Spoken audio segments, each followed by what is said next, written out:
Welcome. I'm Celine Pereñas Shimizu, Dean of the Arts at UC Santa Cruz. I begin with our land acknowledgement. The land on which we gather is the unceded territory of the Awaswas-speaking Waipi tribe. The Amamutsun tribal band comprised of the descendants of indigenous people taken to missions Santa Cruz and San Juan Bautista during Spanish colonization of the Central Coast is today working hard to restore traditional stewardship practices on these lands and heal from historical trauma. Thank you all so much for joining us for this evening's University Forum, which headlines Alumni Week.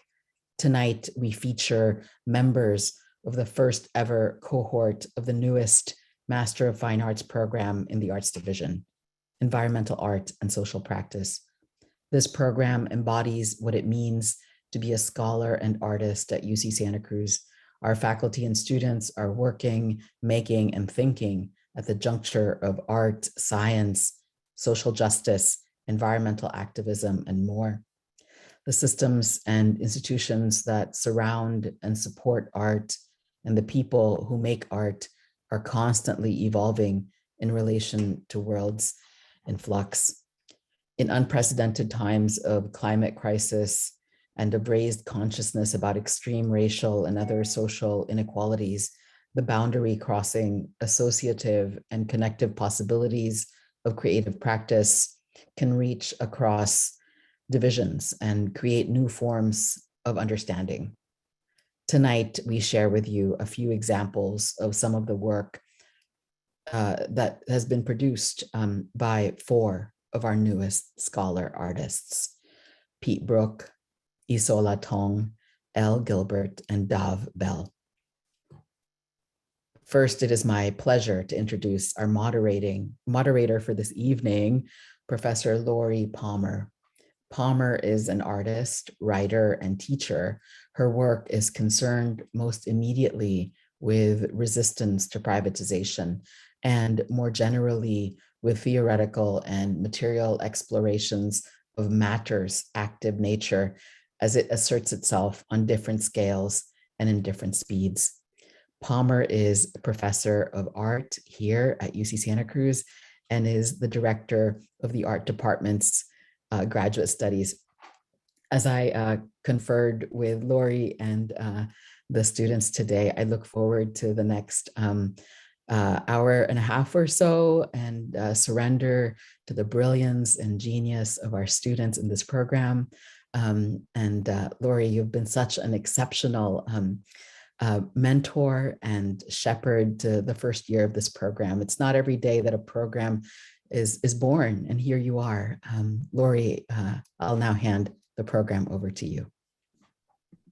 Thank you so much, Dean Shimizu, and thank you for the amazing opportunity to foreground our program in this situation and for giving our students the opportunity to present their work. It's really, really wonderful. Before I begin, I want to share a few details about tonight's event. We are using a webinar tool, so there's no chat function. We will have an opportunity to answer your questions at the end of the program, and we invite you to submit your questions into the Q&A box at any time throughout the program. And tonight's event will be recorded. So before we get to hear from the students, I want to talk a little bit about what is environmental art and social practice here at UCSC. As I give you an overview of how we understand the potential of this field and how we've conceived the EASP program, I want to show you a few images of the program in its infancy. We are really still in our inaugural year. We're only at the beginning of the third quarter. It's a very new program. So these images will show you some of the field trips we've taken and a few views of open studios, but the students are working on long-term projects, and you'll get to hear about more of that from the students themselves. The EASP program, Environmental Art and Social Practice, is distinct among MFA programs, not only because it's thematically focused, but because that focus encompasses urgent issues and pressing questions. It is unique among MFA programs because it's the only residential MFA addressing both environmental and social issues as an indissoluble assemblage. The program takes full advantage of UCSC's location amidst redwood forests, ocean ecosystems, agricultural farmland, diverse populations living in vast economic inequality, and other contradictions present in Central California and replicated in different ways throughout the world. We are attracting amazing students. I think this is because they want to put their energies directly into what concerns them most: food, water, climate justice, social and racial justice, decolonization, land stewardship. They're also bringing a commitment to art as an expansive category that can allow for the cross-disciplinarity and collaboration required to address these big issues, and to do so with creativity and ingenuity. So what is environmental art and social practice? Environmental art is based in ecological principles of coexistence among human and non-human worlds, including a respect for difference and listening. Social practice recognizes that the systems and structures of social relations are a material that can be examined, critiqued, and reconceived through art. The EASP program is based in the understanding that these two areas are inextricably linked. They share a fundamental concern with justice, ethical principles and methods, and commitments to making change through collaboration and sensory engagement. You cannot separate one from the other, environmental from social, ecological from human relations. The students who apply to the program are looking for ways to address their realities, which include living in a world deeply affected by ongoing ecological catastrophes, vast and growing inequalities, and social injustice. And they want to bring the boundary crossing potentialities of art making to the work of seriously addressing the issues affecting their and all of our presents and futures. In the most basic way, we're experimenting with what art can do. No one knows the edges of this yet. The EASP program is an experiment, even as the program is deeply rooted in both historical and contemporary art practices, and in practices that all of our faculty are intimately familiar with because we are involved in them ourselves. And I'm not showing images of faculty work because I want to emphasize the student-centered nature of this program. As an experiment in what art can do, we're changing the questions from what does the artwork represent to what does it do? From who is it you are working for to who is it you are working with, and how are you working together? And not only what does the artwork look like, but also what are its effects in the world? Some of our students don't even want to call what they're doing art, because art, as most of the world understands it, has been limited to certain forms and places. And these forms and access to these places carry histories of exclusion and privilege. Art, as nurtured and practiced in many MFA programs, has been disconnected from diverse communities and often from issues and concerns that directly affect the students' lives. But art as a practice and process of doing doesn't have to be limited in these ways. And I want to give you a sort of list of some examples of project areas that are in the works or proposed by our current applicants and people we've accepted to the program for next year. Creating an educational program featuring art and food as vehicles for climate justice, and you'll hear more about that. Exploring Filipino histories in Watsonville, building land trusts and land stewardship practices through alliances with Indigenous groups. A museum about gold to unravel notions of value and teach histories of colonization. Exploring the underwater ecology of a sunken ship. Abolition as prison education, and you'll hear more about that as well. Reproductive, gender, and trans justice. Comics as vehicles for connecting with rural queer communities. Addressing the destructive effects of extraction by working with Indigenous environmental justice groups in Brazil. Sound installations, documentary dance, writing, storytelling, making paper. A main priority for this program is attracting and supporting a diverse student body in terms of background, skills, and experiences. The diversity that students bring is especially important to the peers they will be working with. We want to ensure that what the students are making, doing, and inventing is informed by as broad a range of experience as possible, so it's relevant and meaningful across differences of race, class, culture, gender, and other identifications. Among our current students and those to whom we've made offers for next year, they come with backgrounds in architecture, social work, anthropology, farming, digital media, art history, bioinformatics, running their own gallery, community organizing, choreography, music composition, solar electricity, teaching, and healthcare, as well as visual art, including sculpture, painting, video, and scientific illustration.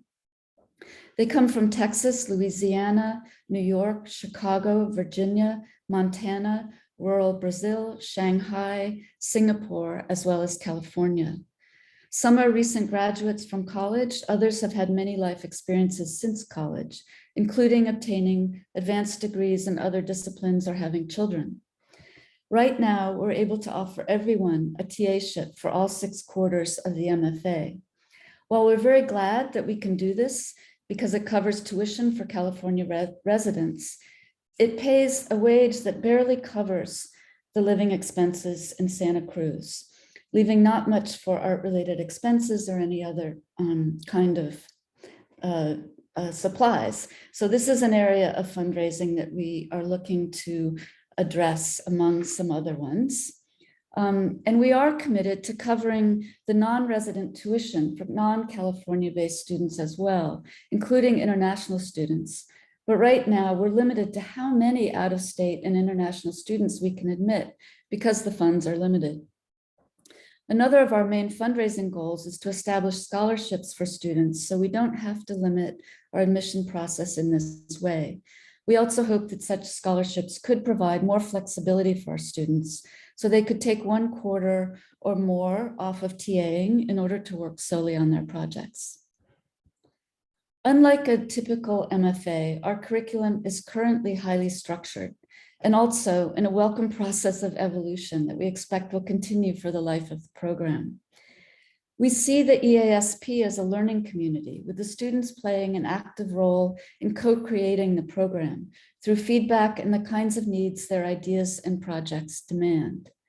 In the first year, a series of practice-based research courses organized in 3 categories as site, system, and community provide containers for coming up with initial project ideas and directions.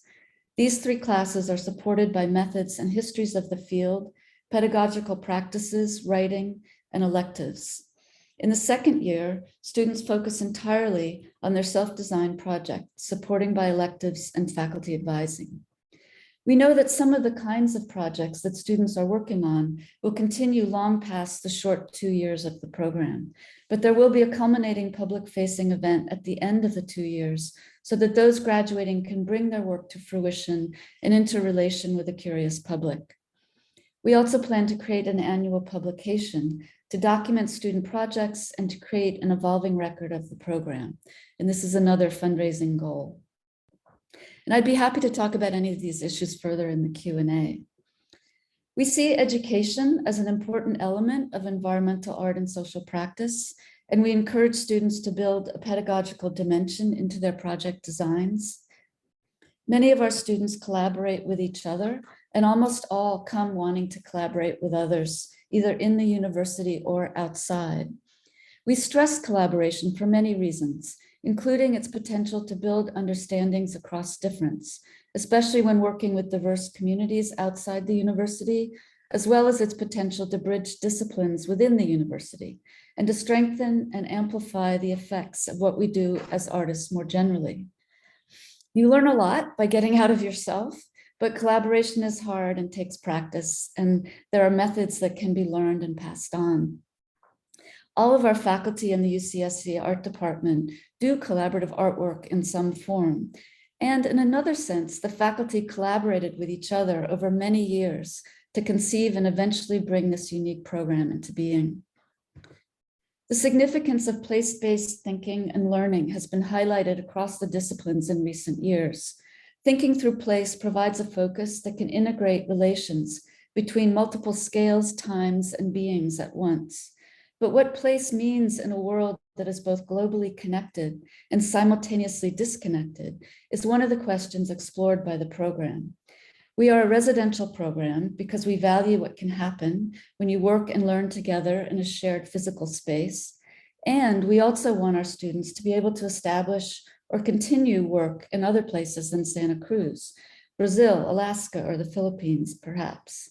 As I said, this is one of the questions we are exploring, how to be place-based and global at the same time.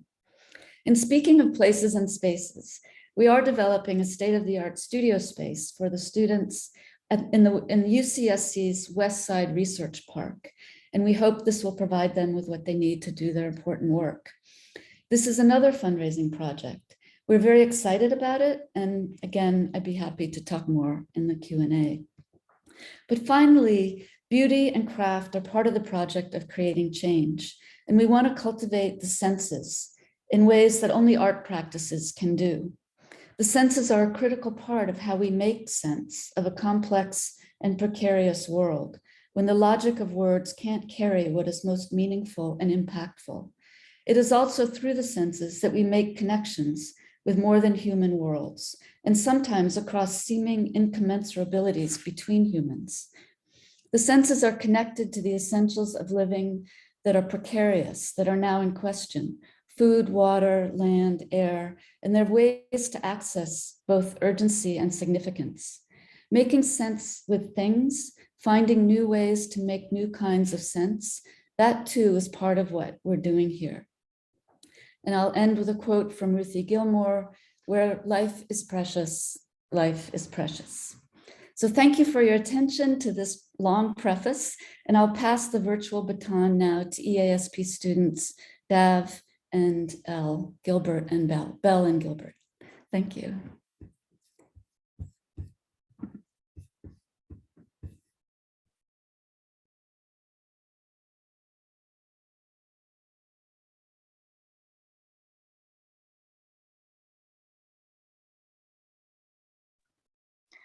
Hi, everyone, and thank you, Lori, for that introduction, and to Dean Shimizu for inviting us on this talk. We're here to talk about our collaborative practice that we started this fall.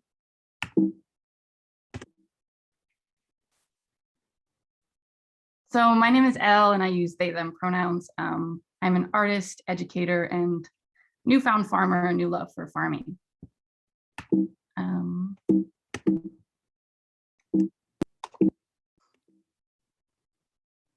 Sorry, slide problems. So before coming to the EASP program, I was a full-time high school teacher at a boarding school in Napa. And working as a teacher has really informed my work as an artist. And coming into this program, I really wanted to try to explore the intersections between my work as an educator and as a farmer and as an artist. So like a lot of us during the pandemic, I lost my job, and I was able to fulfill sort of a lifelong dream of mine to build an off-grid tiny house. And I did this for many different reasons. One, because of the cost of housing in California, and also just dealing with climate catastrophes in rural California where I was living. And this sort of was an idea that could serve as a prototype for potentially expanding low-income housing in the future. Hi, everyone. I'm Dav. I came into this program after working in the LA art world for around 12 years. The last project I was working on was a gallery named Visitor Welcome Center. That during 2020, we kind of took a major hit, like many art spaces, especially artist-run spaces. And I really was kind of trying to seek out some place or somewhere, some program to like seek out new models on being a part of art spaces. Our gallery functioned kind of almost like halfway as a commercial gallery and halfway as a community art space. And it really was kind of the community aspects of everything that I was really wanting to lean more into. And so applying to the EASP program was a way to, well, with the hopes to kind of like transition out of the more like functional kind of like art selling driven gallery system.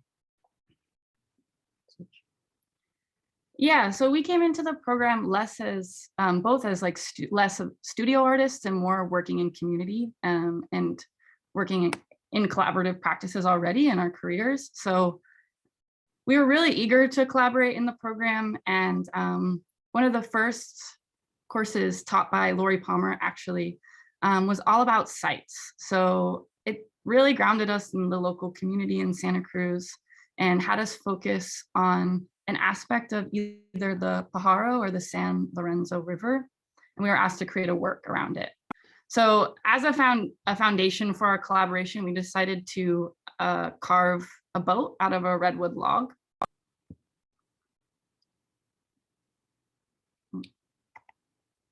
It was a fun project to begin with because I think, like Elle said, we were just really eager to like get working and figure out like what exactly this program is and what we could do, and almost like how far we could kind of stretch our ideas of what art making is or was or wasn't anymore to us. And I think the boat kind of just was this way to kind of like get our hands dirty and kind of figure out also like how this community works. And like, I think maybe immediately realizing kind of like the different nature of a small city compared to where I was coming, specifically in Los Angeles, where it takes a long time to build a community. And I think working on this boat, you kind of like, you talk to the grounds department, you talk to like the different people around campus, and then all of a sudden you have this kind of like team of people working together to like create this goal. And then the goal at first was just like, get this log.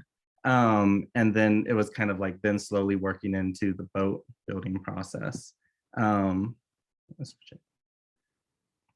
then I think the process in itself kind of just was a platform for us to just start, for the two of us to start engaging in a dialogue with one another about like what you want to get out of this program, and just like what you want to get out of like your future working in or out or around the arts. So it was just a dialogue space. Yeah, and I think a really important part, since we both studied art in undergrad, really important part of art making is the conversations that happen while you're making. So I think even though we've moved away from maybe a traditional studio practice, I think the process of making and the engagement of making is still really important to that discussion, that community aspect. So this is just a clip of the boat actually in motion.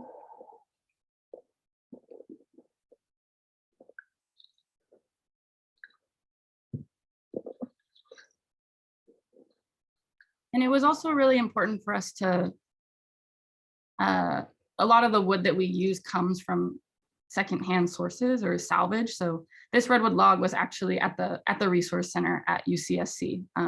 Yeah, and something I guess also important to point out is that we went into this project not wanting to spend any money, because wood is very, very expensive right now also. Yeah, so from this sort of foundational project and the dialogues that happened when we were working on this boat, we allowed ourselves to dream really, really big and think about how we can sort of combine all of our various interests into something that feels meaningful for us. So we sort of landed on the idea of starting or thinking about starting an educational community space centered on growing art and food as vehicles for climate justice. Yeah, and I think this project is really, really large, and hopefully will take many forms after our time at UC Santa Cruz. But we just are in the sort of ideation phase of how we can test out different models in this 2 years that we're here. And one of the questions that Lori kind of raised in her talk was how can building relationships with one another, the crops we grow, the food we eat, as well as the practice of making be a path towards engaging with climate justice and action.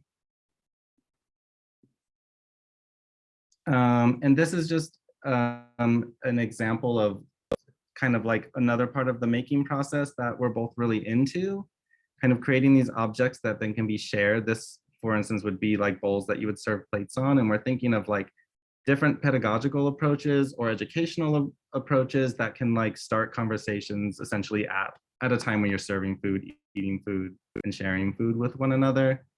These are flowers that bloom right after wildfires. So thinking of how we can engage conversations amongst each other, also with the objects that we're holding. Oh, go ahead. Yeah, and this is another example of just us sort of testing out what it's like to share food and have conversations around it. So this is just in the cohort in our second quarter class, which was focusing on systems. So here, this was like sort of introducing our collaborative interest in food and food systems at large, and thinking about processes of fermentation and preservation with food. And yeah, fermentations being, we both kind of have an interest, or it's hard not to have some sort of interest in relationship to fire when living in California. And the fermentations we're working with are with wood that were like directly impacted by the fires that we then fermented kimchis and such in, and then created food to then serve, or fermented food, not created.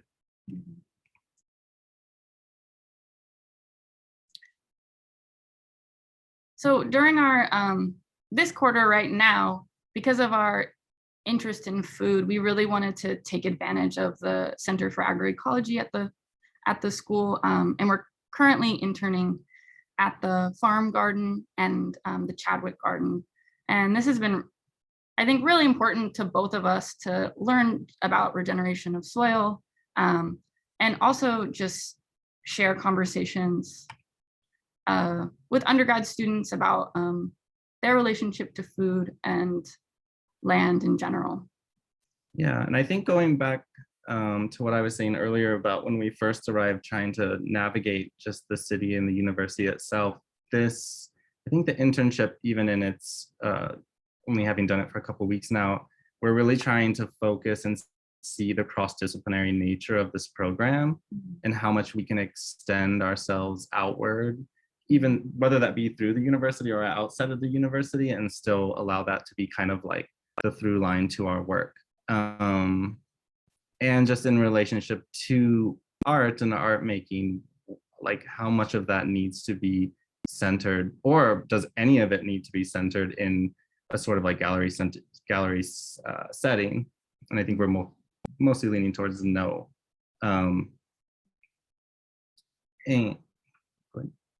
Yeah, so the next step of this project, of this sort of community space, educational space, centering conversations of climate justice, food, art, is to actually build a small space that would sort of like mirror the image of a greenhouse. And we're hoping to do it somewhere on campus, hopefully in collaboration with the farm. And we're sort of working on proposals for that right now. And we're hoping that we can engage in the next year more of the outside Santa Cruz community, as well as the community at the university.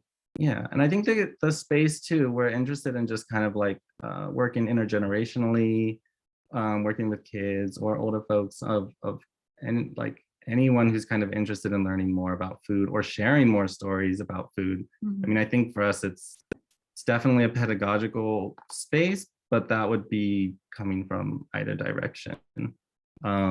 It's a space of learning and where we can like have conversations on how art exists amongst people, rather than like, you know, in front of or away from, or in some space where it's not actually being shared and it's just being looked at. I'm so really interested in just how, yeah, we interact with the world and things together. And I think that's pretty much what we have, and we're gonna pass it to Pete. Thank you. Thank you.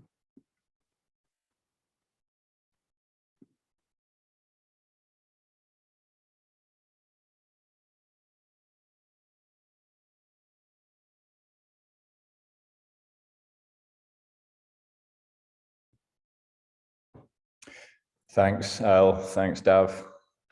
You're going to make beautiful food for many, many years. I can attest to the quality of their fermentation and the sausages and all of the meals that they've put on. Absolutely lovely. Hello, thank you to Dean Shimizu. Thanks to Laurie Palmer for the introduction. Hello to my fellow classmates. My name is Pete Brook. I have never called myself an artist until maybe the past few months in this program. My background is as a writer and a curator. I'm going to talk you through my background in order to explain where I am, where we are now. I'm from a small town called Chorley. It's a very ordinary town, but I have been in the United States for 15, 16 years. So I consider the West Coast, especially California, home. Here is me with my two older brothers on a damp afternoon in the Lake District. Here's a picture of Chorley from the 1960s. I'm trying to sate maybe your expectations and cliches of Britain. This is a more recent picture. All that to say, the beauty of Santa Cruz is something that I value and have returned to. After leaving home, I went to St. Andrews for my undergraduate, a very conservative university. I only mentioned this because in my third year, I did a junior year abroad to UC Santa Cruz. This was 2001, 2002. And I only mentioned this because UC Santa Cruz, and particularly classes in theories of architecture in the art history department with Dr. Sheila Crane, were fundamental, were formative in my political consciousness, let us say. A year back in St. Andrews, a quick master's in museum studies at Manchester, and then I moved to the US permanently. My master's focused on the San Quentin Prison Museum, and as soon as I looked at that strange little museum, I had to understand prisons in the broader picture. And once I did, it became my issue. I couldn't ignore it at that point. And so for 8 years, I wrote at my own will on a site called Prison Photography, and it was a public research project. People came along. Out of the writing, I got opportunities to formalize some of my thoughts in exhibitions. Prison Obscura was from 2014 to 2016. More recently, Cell Signals, which didn't have a physical format because it was due to open in April of 2020, but it is there online at SF Camera Work for you all to view.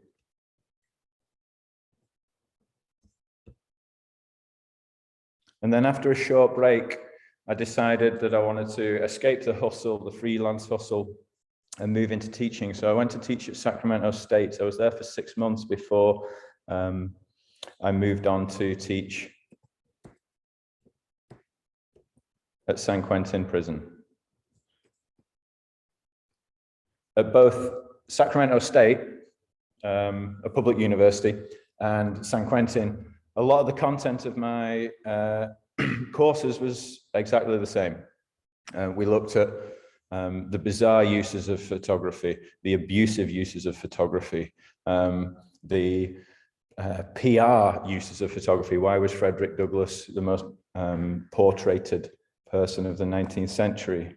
The misogyny that underlies Victorian photographs, contemporary folks working with photo-based practices that literally and figuratively disassemble the image. Artists like LaToya Ruby Fraser, who draw a parallel between racial and social justice and environmental justice. And then inevitably, both inside and outside of the prison, we would get to images of incarceration. I taught at San Quentin for 9 months at the end of 2018, beginning 2019, and I would like to talk about that briefly because it provided me a model of how to think about engagement in the classroom, which is to make no assumptions and to work the hardest I possibly can to deliver content that's relevant, and through discussion, does what education should do, which is to grow one's consciousness.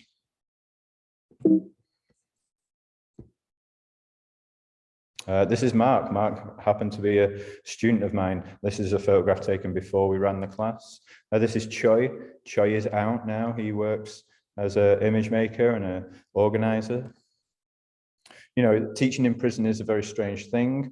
There's a lot of obstacles, which includes sort of like materials, spaces, just even being conducive. There's a lot of noise.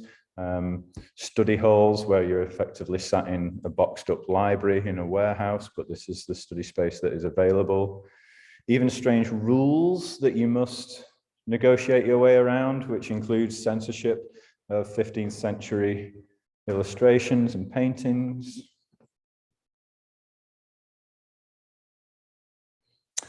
And what I set up for the men in there was a series of assignments and exercises that I hoped would draw on both the personal and the political.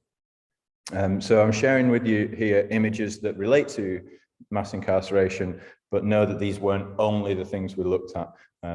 We basically did the entire history of photography, 1839 until now. This is a California firefighter, photographed by Philip Montgomery. Stephen Torrentes's fine art images of prisons lit up at night. Lucinda Devlin's macabre work of death chambers. Historical works such as Bruce Jackson's. This was made in the South in the late 60s. Deborah Luster's work, which is portraiture that tries to draw you out of the historical moment, very much fine art photographer also. Almost anthropological, ethnological approaches that Elise Emder has here of the murals that are painted in prison visiting rooms for the purpose of photography. Documentary work, Brian Frank's embeddedness with California prison firefighters. All of these works spin off all sorts of issues and larger discussions. And then even like legal images such as this, something that was made for prosecution or a defense. I think that this is the case against the state of California. This is a maximum security ADSEG in a level 4 prison in California. And then the men and I in San Quentin, we even talked about the photographs that are supposed to be the most sympathetic.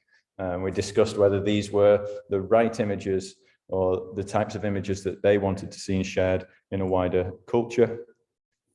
And what actually happened was the majority of the men wanted to return to images of incarcerated youth.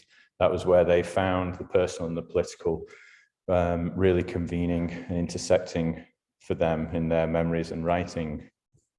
So I've taken two examples of that. Dora Kazowski is a photographer in LA.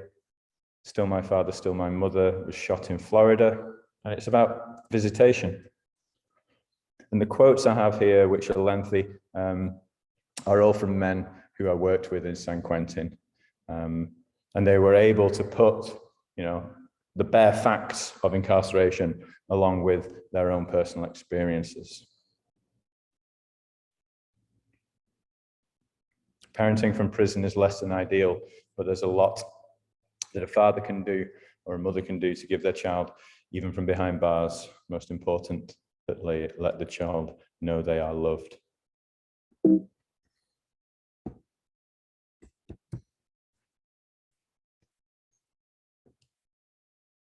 Viewers might think that this is just a mother spending time with her daughter, tending her nails, but this may very well be the exact moment when mother explains why she can't come home, or the moment she teaches her daughter to always love herself.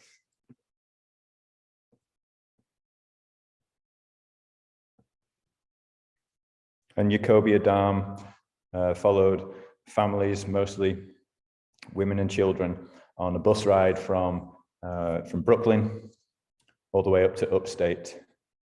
And here you can see Troy inserts himself into the story. This was unavoidable in certain cases, and the type of engagement that is in some ways a teacher's dream, but also I hope the student's dream. These are all very difficult images in some cases. And they were not uncritical. As Josh says here, In Transit doesn't depict the complex underlying social deficiencies that lead to crime and punishment, nor does it depict the other struggles prisoners' families face daily. No single photography project could. But if we're to improve the bonds of family and heal society, we could do worse than start with these sensitive images of an often overlooked group in society. I'm conscious of time, and I also want to give a trigger warning. I'm going to flash through these next few slides. While I was teaching, there was a big leak of images from a medical worker in the Alabama prison system. And the title of this New York Times article was, "Would the public fix its prisons if it could see them?" So it was a great moment of a case study that I could ask directly men inside what they thought. I'm going to skip all the way to the last one in the interest of time. A trigger warning, you're going to see some violent images, some graphic images.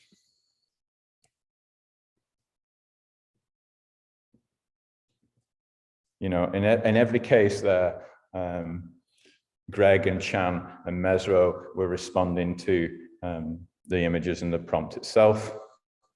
But Troy here came back to me with a very unexpected type of response, which was that the public would only want to fix the prisons if they could see everything always, which was a version of panoptic surveillance that I hadn't anticipated.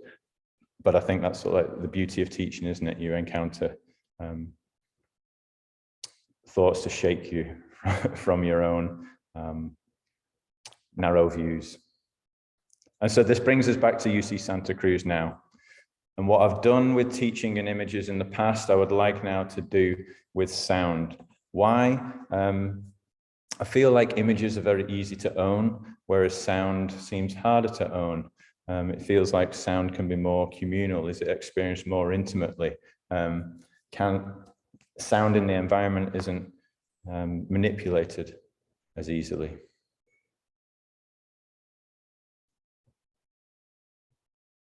I'd like to deliver teaching that is pairs a syllabus with exercises. The syllabus is a potted history of sound in society, right? So it includes looking at pieces of sound art, but it also includes thinking about radio and protest. What about sound as a healer? What about sound as torture, which we know US forces have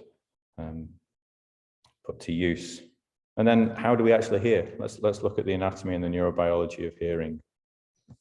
So in D. Hibbert Jones class, put together bibliographies, syllabuses. You know, these are the types of works that we'll look at and consider. 1 minute of silence by Tatlin's Whisper, which gave participants 1 minute at the mic, by Tanya Bruguera. Lawrence Abdu Hamdan, who responds directly to humanitarian abuses and human rights abuses. Raven Chacon, who's a friend of the program, reinserting indigenous practices into music.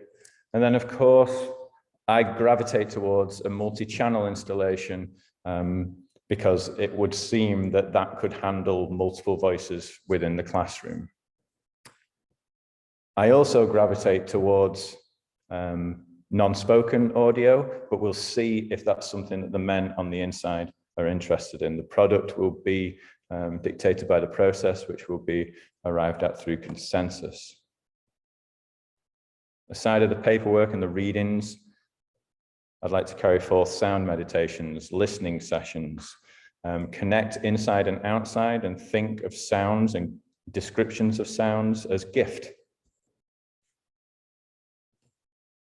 I've already started to work with groups here on campus and ask them to describe what sound they would like to give as a gift. You know, it's another way of asking what sound is appealing to you, the most positive, the one you don't ideally want to give away, you want to keep to yourself. But imagine sharing that. And when I was speaking to participants who wrote these and gifted these, I was explaining that these would be materials used within the classroom. Within the research classes, this has been the general question. It's not a new question. Hundreds of people, thousands of people have asked it, including many good folks at UC Santa Cruz in the faculty and in the graduate population. But I just started asking around and got many, many responses. The red highlights the parts that maybe have the fire there to explore.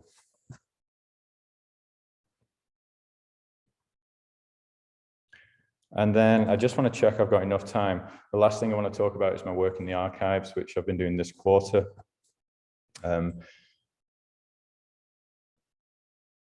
Kindly, thankfully, gratefully, I've been able to move out of TAing just for this quarter and move into a graduate research position. That the EASP program has that flexibility. It's fantastic, and it's working out very well for me, because what's happening here is there's this communication and cross-pollination between my work in the core courses, my work in the electives, and my work in the archives here. Looking at Ruth Marion Baruch's photographs of George Jackson. And what we're trying to do is we're trying to establish new chapters for the timeline, the history of abolition. And we're trying to reassert abolition in the archive. It includes incredible moments like coming across the handwriting of Jean-Paul Sartre in a dedication to George Jackson. Similarly, James Baldwin. And, oh, I took out the slide. In another case, holding the actual introduction written in French, the original introduction to Soledad Brother, written by Jean Genet. And so what I'm finding is maybe through these archives, there are materials, visual materials, written materials that fire the senses and can be used within this pedagogy that considers sound as the anchor and the point of departure for sharing experience and sharing a vision of the world, a grand imagination of the world. Because essentially that's what abolition is, it's to imagine a different future. Thank you very much. Sorry for going over time, and I would like to hand it off to Isola.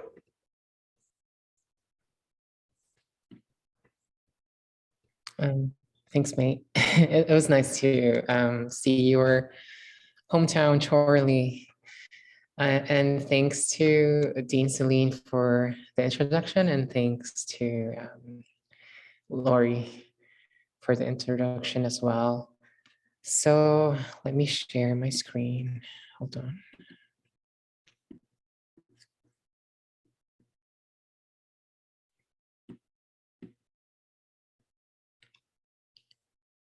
So hi, I'm Isola, and in this presentation, I'm going to ultimately focus on animal architecture, but before that, I will sort of introduce you to my background and what events sort of led to that direction.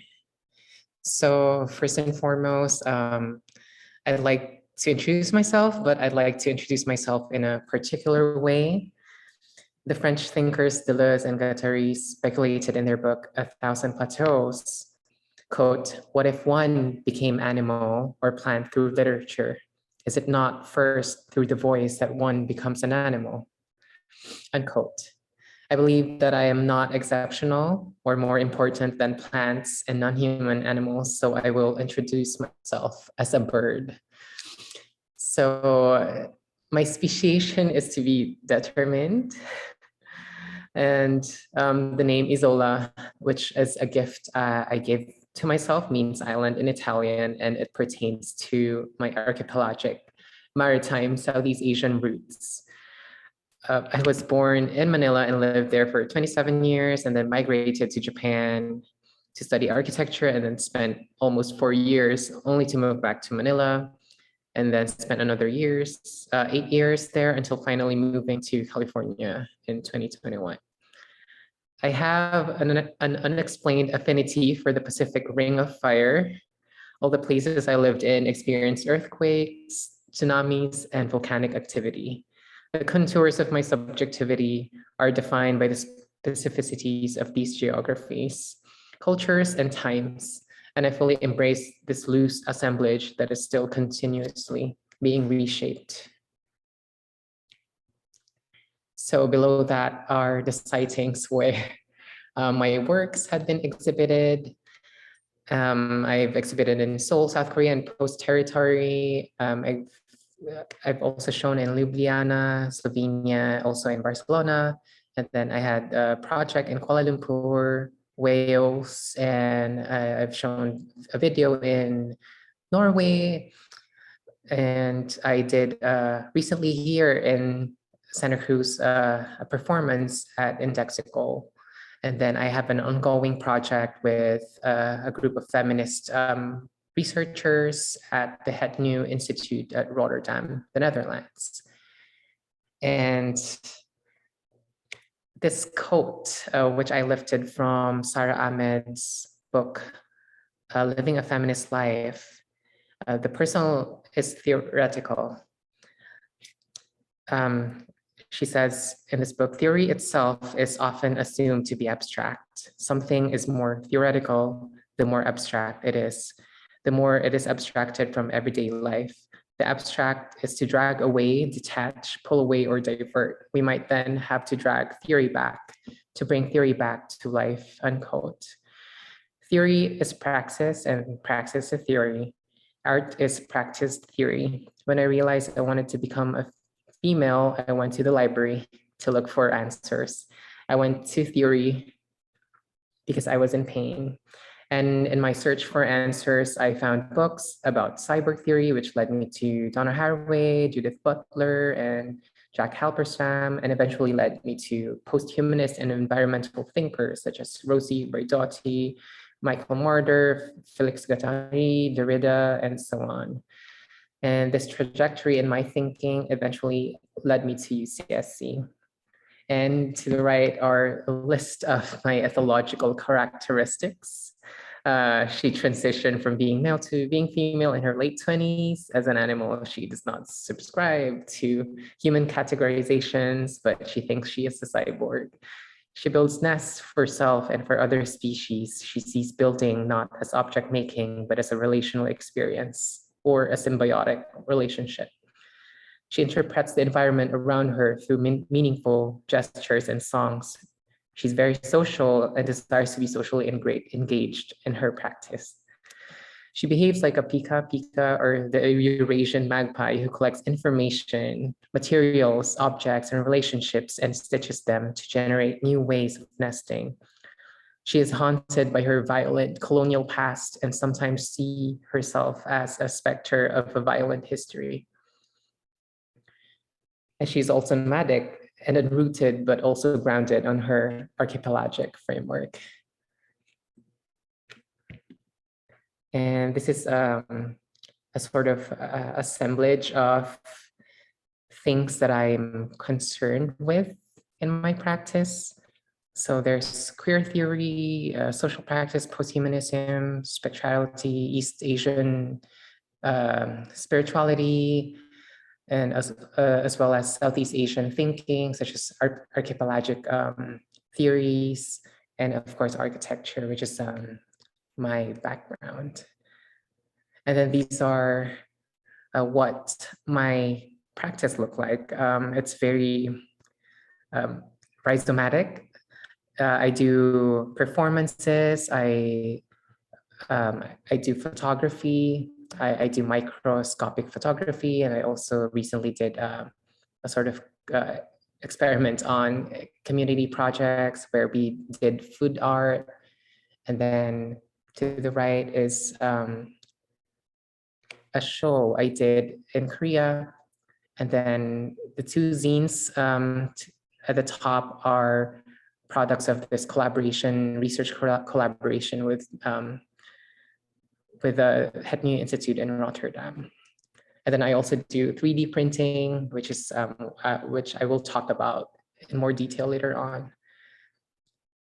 And then I also do publishing, where here I published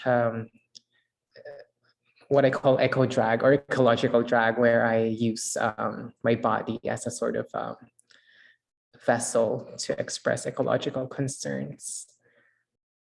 So I think perhaps it is productive to elucidate where the urge for this ecological and post-humanist turn in my practice came from. I'm going to narrate a story as I scroll through what I call affective cartography of a tragedy that happened on an island in the Philippines. In 1996, a crack in the drainage tunnel of Mar Copper Mining Corporation's open pit mine spilled toxic tailings, rendering the Boac River in Marinduque Island, the Philippines, biologically dead. Marine life died, and so did farm animals, including pets. Hundreds of families were displaced and their crops destroyed. Tailings swept by the wind were called snow from Canada by the locals. High levels of heavy metals are found in the bodies of children and adults. The threat of toxic dams bursting and contaminating watersheds is still a threat. More than 2 decades later, justice remains elusive because of the Canadian company's complicated ownership. Residents are still struggling with health complications to this day. So it is very difficult to digest all these ecological violence as well as humanitarian violence, where it came from.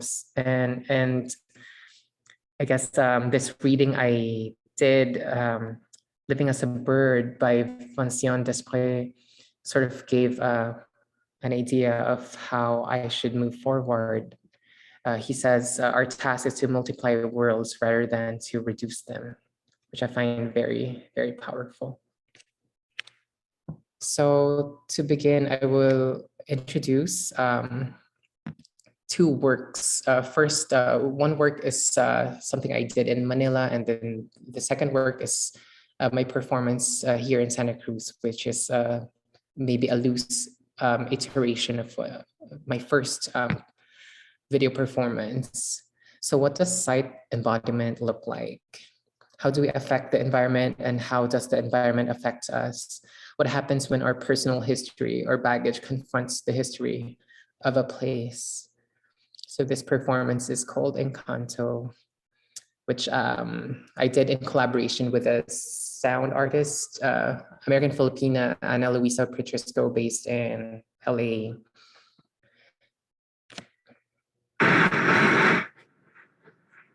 So we'll talk about this work first. The title of this work is Anito, where nature spirits were shipped in the pre-colonial Philippines, which is a part of a larger project I call Forest of Agencies. In Forest of Agencies, I consider the poetic potential of the forest in looking at the necessary wildness of queer relationality and agency. As part of a larger research project of the Araceres Park in Manila, a pocket of forest at the center of the city, cared for and preserved by the women of the foundation. This iteration of the project looks at the interweaving of urgent conditions.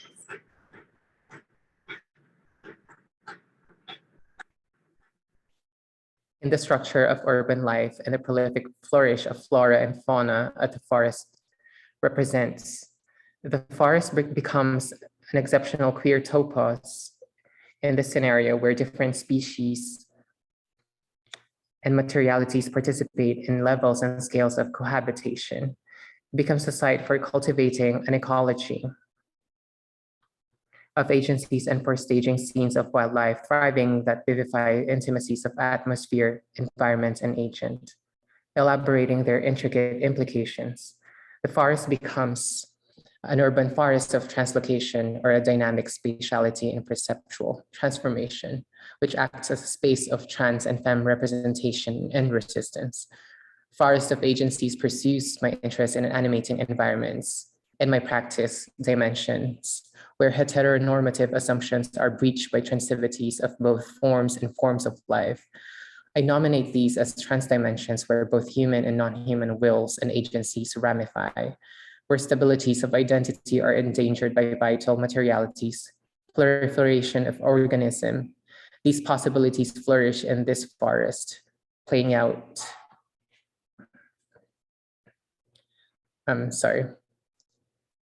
intricate collaborations of biological, material, and social forms of life. In this urban forest, the self-reliant and the self-sustaining are resisted in favor of the more dynamic and mutually constitutive interrelationship, a complex ensemble of agencies and urgencies, and becoming attentive to this exemplary ecology. We are transported to a chimeric locationality outside the heteronormative time-space constructs, rife with anachronisms, multiplicities, moments, and becomings. And by nominating the exhibition as a forest of agencies, we imagine its space transforming into an experiment in mediating and troubling the matrix of nature, culture, hacking into, trailing, rooting, feeding, growing like fungi and epiphytic flora in the cracks and crevices of the existing grid of the contemporary nation state and global capitalism. In this scenario, queerness elucidates possibility, wayward growth, excitable life, exuberant ecology. So this is Anito was shown also in Barcelona in 2021. And the next video is actually a collaboration with many people. I mentioned Ana Luisa Petrisco earlier, and the costumes. The costume I made was made of a tule, which was gathered with my cohorts and Lori and Vicky. So the title of this work is Encanto. Encanto means environmental spirit in Filipino. It is the second iteration of this corporeal interpretation of the environment.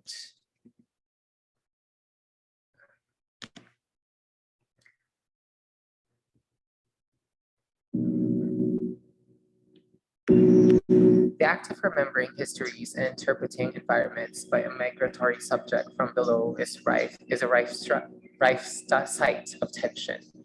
In this iteration of the practice, the site of concern is the Jessie Street Marsh, a protected but biodiverse marshland that sits at the heart of Santa Cruz, a thriving interface between Monterey Bay and San Lorenzo River, prompted by Crespi's account of a bird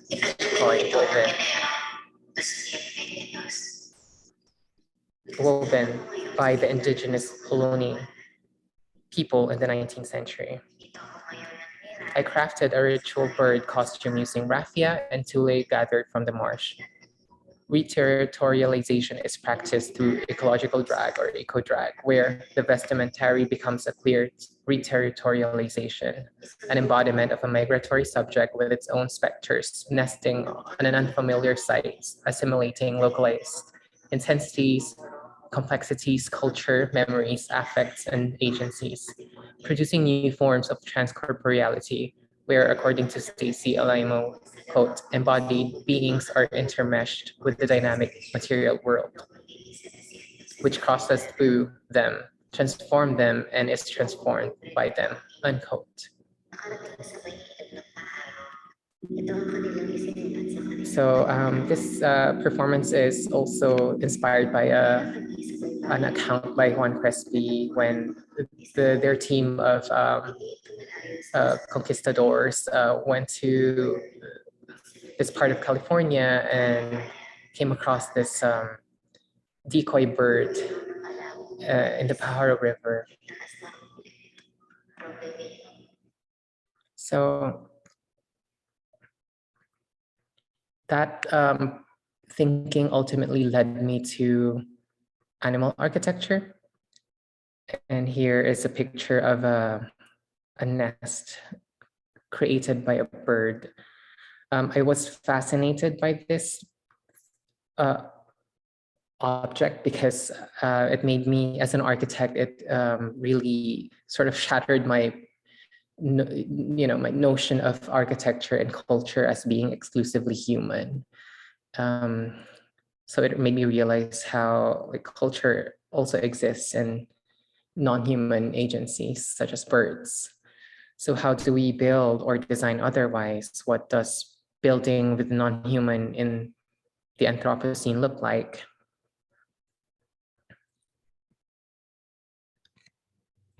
So in my research, I came across this really interesting picture by a German, I believe, photographer, Ingo Arndt.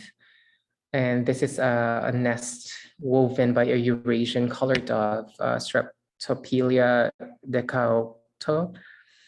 What's interesting about this is how the bird used e-waste or detritus from technologies, from possibly phones or laptops or other devices that are rife in the Anthropocene. So it made me wonder if there is a divide between the natural world and our so-called human technology. So niche construction theory states that organisms influence their evolution by being both the object of natural selection and the creator of the conditions of that selection. This affective potential of this new life-affirming way of building is expounded insightfully by Andre Radman. Architecture out to reclaim its vanguard position within the epigenetic turn, which embraces techne as constitutive of post-humanity and not just the other way around. Experience is not an event in the mind, rather the mind emerges from interaction with the environment. The predominant homeostatic notion of structure in architectural thinking has to give way to the event-centered ontology of relations. The metastability of existence, formerly known as sustainability, is to be mapped in the very act of becoming. The affective turn in architecture concentrates on perception, which occurs not on the level at which actions are decided, but on the level at which the very capacity for action forms the virtual. This is quoted from Masumi. So here I am thinking of a collaborative building between human and non-human, and expanding notions of architecture that includes more than human in the act of building. And these are nests that I sort of research in the North Center for Natural History. Some of them don't have an identification, so I'm not sure which bird built them. Some of them do, like this one. These are hummingbird nests. And as you can see, they're made of natural materials. I don't think if you noticed, but some of them are quite familiar because these are lichens that I only recognize in this part of California. I mean, these are lichens and mosses that I've never seen in the past. And it's very interesting how they also use feathers to sort of create cushions in the interior of the nest. which makes me think, how similar they are to us in terms of like, comfort.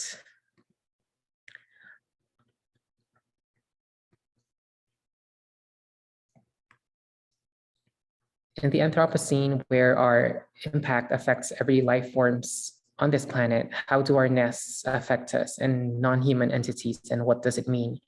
For the more than human, what does nesting with look like? Architect and critic Ariane Laurie Harrison gives us clues and ways of imagining an inhabited surface.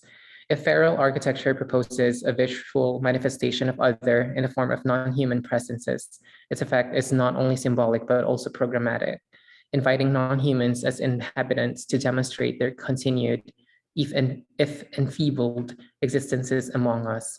It is somewhat ironic that historical commemorative architecture for humans, chapels, and mausolea offers a non-human foothold for creatures we consider feral in the wild sense.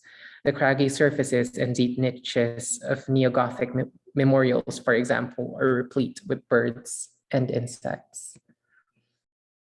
So here are some birds prefer using mud in their construction. Some of them are capable of weaving straws between branches and leaves. It's very fascinating. I think this picture shows, the picture to the right shows how birds also use plastic wastes in their construction. And I think here it's not very visible, but this bird used like a metal mesh in the construction. So it's an ongoing idea that I'm still developing and still thinking about. These are some sketches that I did. And then these are algorithmic 3D modeled prototypes. And then I eventually 3D printed one of them, which I imagine to be a human construction made of Anthropocene material, but eventually will sort of be interwoven with other materials by agencies that are more than human.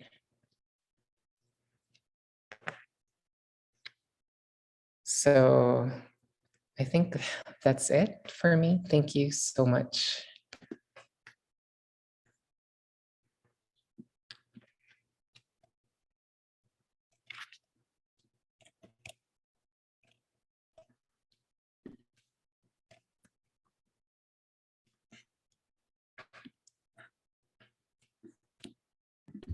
Thank you so much, all of you. I feel once again just, amazed and how lucky we are that you all are here studying and working here and helping us to think about the world in these various and really imaginative and amazing ways. There is time now for some Q&A, and I see that there's one question in the Q&A box. Please also put in your question there if you would like to ask anything of any of us. But I will read this really amazing first question. I think it's a incredibly important and important one. So this is from Moses Massenberg. Thank you all for your brilliant presentations. How do your respective work be expanded to uplift and empower Black people who are marginalized within Black community? I'm asking about Black women, Black trans persons, Black farmers without land, Black children, and so on. I'm asking from within infinite intersectional identities. I'm asking with infinite intersectional identity signifiers in mind. Does anybody want to address that really important and really great question to start with?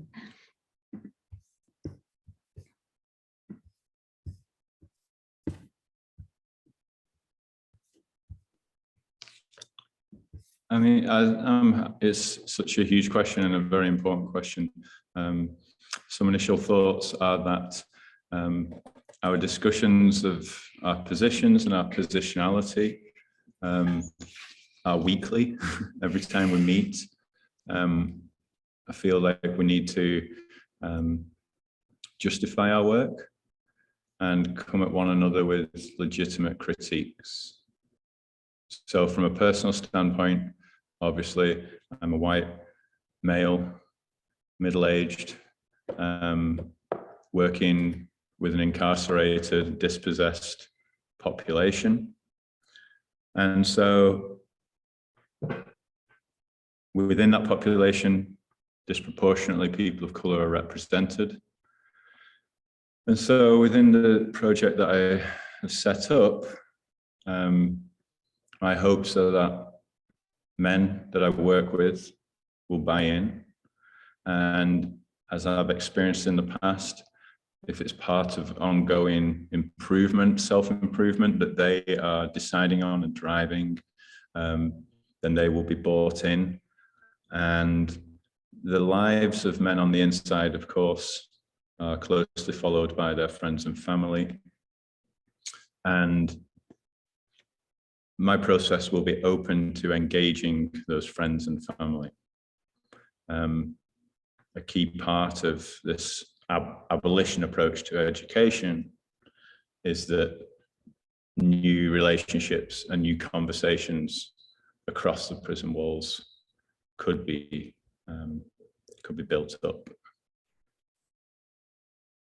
It's just initial response.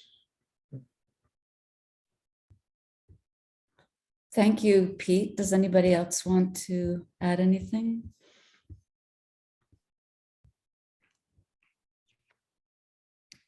I would like to just say that from a programmatic position, in terms of, the being in this position of director of the graduate studies program, part of what I appreciate about this question isn't explicitly talking about needing to be Black to be working on these issues. And I think that that's really, really important and key. And at the same time, we are working very hard to generate scholarships so that we can bring people in who are able to represent, to work on these questions from various standpoints from all these different identities. And that's something that we're really, really committed to as we continue to develop the cohort.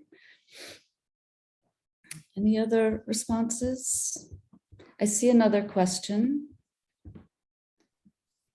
A couple more questions. Wes Mode,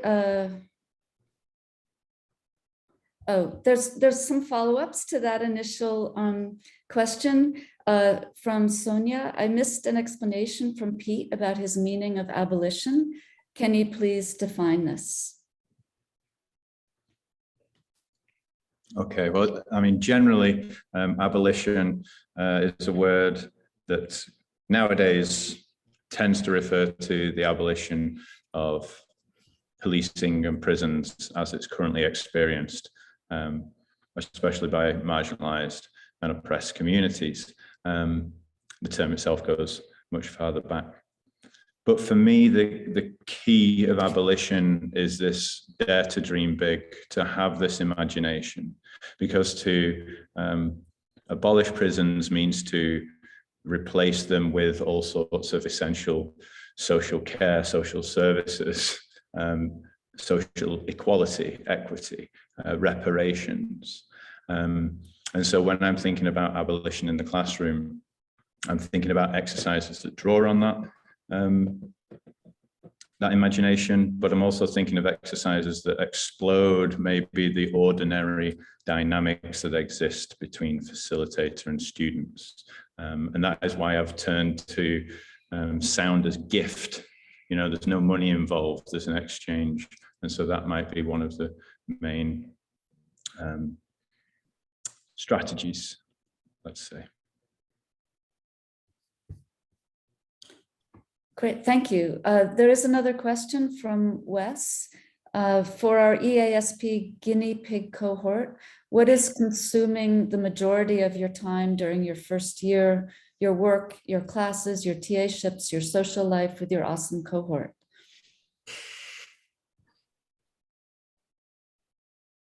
It's consuming my time.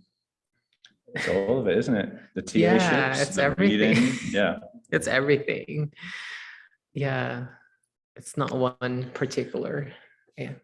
I mean, I would say that before we joined the program, it was explained to us that teaching assisting was an important part of it. You know, the stuff we do in the classroom with the undergrads informs our work and our research. I think that's the intent, and that's been my experience. Mm.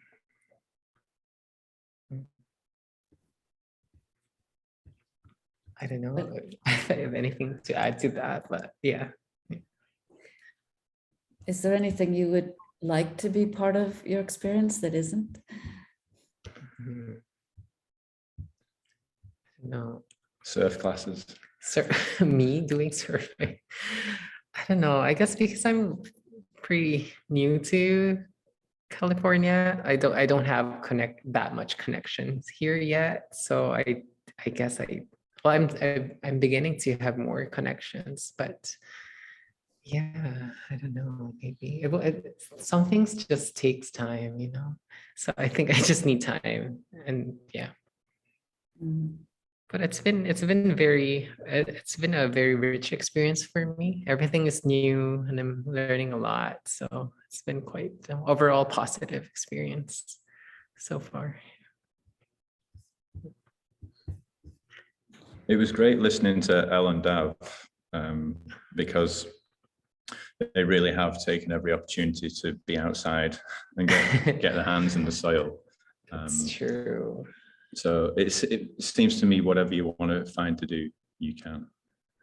Yeah, I guess I wish I had a car, you know, to get around. It's just tough to live in California.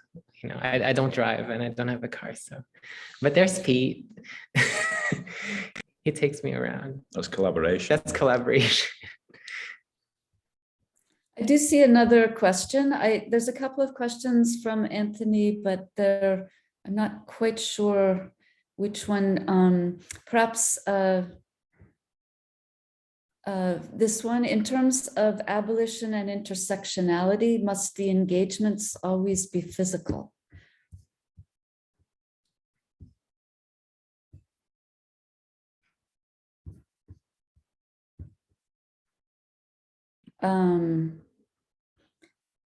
I'm waiting to see if Elle or Dav want to take that question. I mean, I will say that the project that I've proposed cannot happen if it's not happening in a physical space.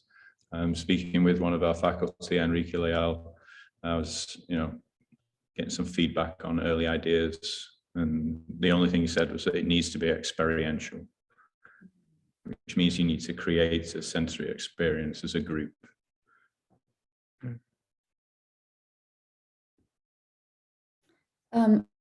There is another question. I hope, Anthony, that begins to address your different thoughts. Joseph asks, is there any continuation of the program for graduates so everyone stays connected and engaged? I would put that back to you all. That's not, I mean, no, I guess, okay, from the program's perspective, we really want to stay engaged with all of you. We can't bear that you would leave, actually. But beyond that, I think that the work that you all are already doing and will be doing is something that will, be really important for the program to know about and continue to be connected to. So I hope that is a given, that those connections will continue. And act as part of the feedback into what we understand we're trying to do here from the institutional perspective. Any other thoughts around that continuity question? I was going to say, Joanna, thank you for saying, are we muted? It's hard when we're like trying to talk through our project because we want to say the right thing. in terms of the continuation, I think that's something we're thinking about with this space, because we originally weren't thinking we wanted to build something that was entirely tied to the school. But then at the same time, now we are thinking, well, what if this is something that gets built and then passed on? And then essentially we're not interested in centering ourselves or our practices, and it is about working alongside and with people. And then in that case, like something that could be passed on. And then also the entire building process be something where we're working alongside communities that can then have a say in what is actually being built, and then what actually the future of the space would be. And that way, just our short time here, we can actually just be some like lean into like the privileges we're given with this program, with the resources that we have and can use, and then have that be something that can just be, you know, maybe just handed over. That's that.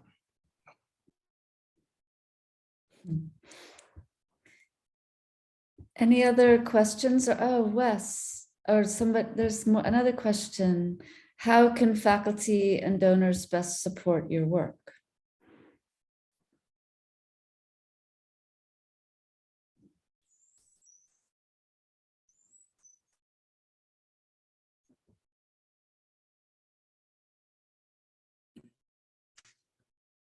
I mean, it feels a little premature, at least for me, at least, to be making any specific ask, except to say we know that at the end of next year in June, we'll have a grand opening, a big reveal, hopefully a nice party, where we are able to, you know, really ground what we've done and see where it can go next.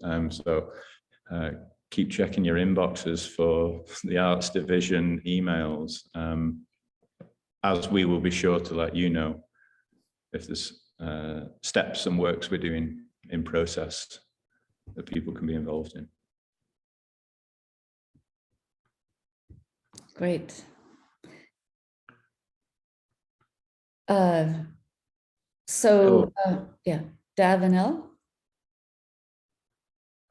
Nothing.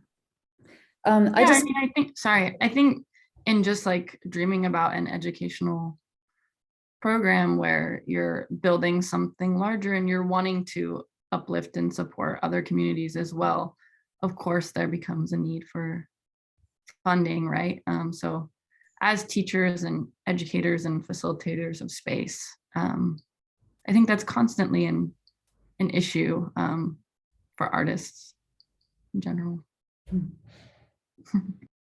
There's one last question from Anthony, which we'll ask, and then we'll have to end with that.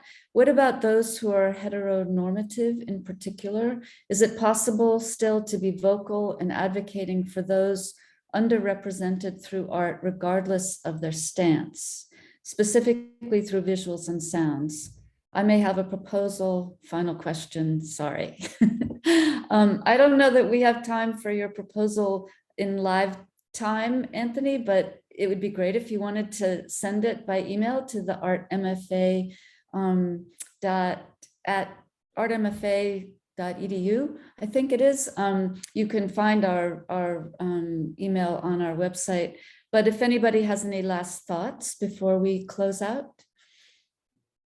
I think it's I don't think it has to be exclusive for queer people to speak for queer people, if you get what I mean. I think it's more radical to have a kind of solidarity that includes also heteronormative people. You know, it's, I mean, for me, radicality is something about is something that is and you know, it's not a binary. It's like, you know, yeah, I think it's yeah.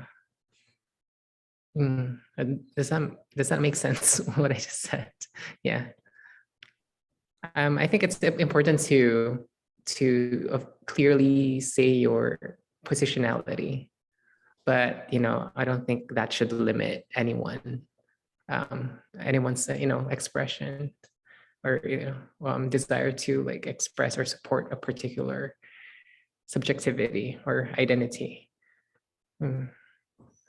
Yeah, I would second that, and certainly emphasize that the program is looking for all the ways that we find connections across these various identities, signifiers, and that there's a lot to work on that we share that is not fixed, based on identities. So I just want to thank all of you for presenting your really, really transformative and so amazing work. And thanks again to Dean Shimizu for giving us this amazing opportunity. And we hope to hear from any of you who are here for the program. We'd love to continue the conversation. So, and thank you for joining us. And I want to also invite you to join us again on May 3rd for our next university forum. The title of that is How to Tell a Story About COVID-19 Inequities. So thank you again for coming, and good night.